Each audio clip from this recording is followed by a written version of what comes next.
Reggie, the baton has been passed for over a century here. We've been talking earlier about if it wasn't for the Willie Mays, the Jackie Robinson, the Reggie Jacksons, the three of us wouldn't have an opportunity to play.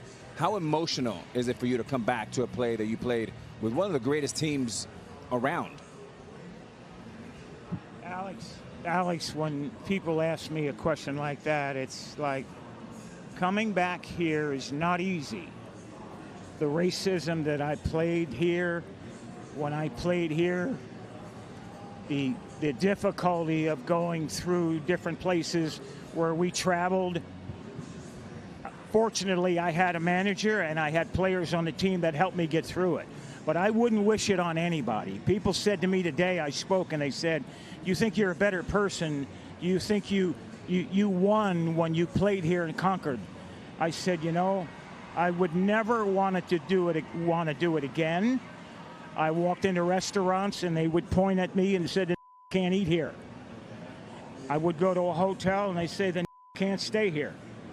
We went to Charlie Finley's country club for a welcome home dinner and they pointed me out with the N-word.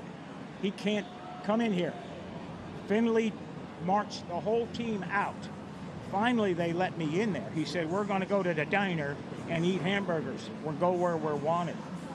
Fortunately, I had a manager, Johnny McNamara, that if I couldn't eat in the place, nobody would eat. We'd get food to travel. If I couldn't stay in a hotel, they'd drive to the next hotel and find a place where I could stay. Had it not been for Raleigh Fingers, Johnny McNamara, Dave Duncan, Joe and Sharon Rudy, I slept on their couch 3-4 nights a week for about a month and a half. Finally, they were threatened that they would burn our apartment complex down unless I got out. I wouldn't wish it on anyone. The year I came here, Bull Connor was the sheriff the year before. And they took minor league baseball out of here because in 1963, the Klan murdered 4 black girls, children, in 11, 12, 14 years old at a church here and never got indicted. They were from the Klan. Life magazine did a story on them like they were being honored. I wouldn't wish it on anyone.